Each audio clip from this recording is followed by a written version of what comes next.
20 வருடங்களுக்கு பிறகு மின்வாரியத் துறையில் விளையாட்டு வீரர்களுக்கு முக்கியத்துவம் அளிப்பதாக அமைச்சர் KN நேரு தெரிவித்துள்ளார். முதலமைச்சர் கோப்பைக்கான மாநில அளவில் கைப்பந்து மற்றும் கேரம் விளையாட்டுப் போட்டிகள் திருச்சி அண்ணா விளையாட்டரங்கில் நடைபெற்று வருகிறது.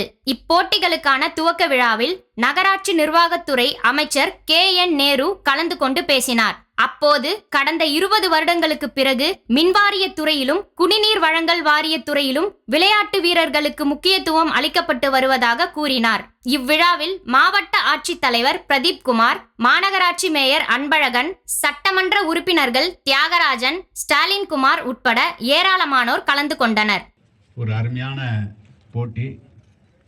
நான் பேச வந்தது 20-25 ஆண்டுகளுக்கு முன்பு இந்த துறையில் வெற்றி பெற்றவர்களுக்கு அன்றைக்கு மின் வாரியத்தில் நாங்களே ஒரு 4-5 பேர் எனக்கு வேலையில் சேர்த்தோம். அதற்கு பிறகு விளையாட்டு வீரர்களுக்கு வேலை வாய்ப்பு என்பது இப்போது விளையாட்டுத்துறை அமைச்சராக இருக்கிற விளையாட்டு மேம்பாட்டுத்துறை அமைச்சராக துணை முதலமைச்சர் உதயநிதி அவருடைய காலத்தில் தொடர்ந்து இப்போது நடந்து கொண்டிருக்கிறது.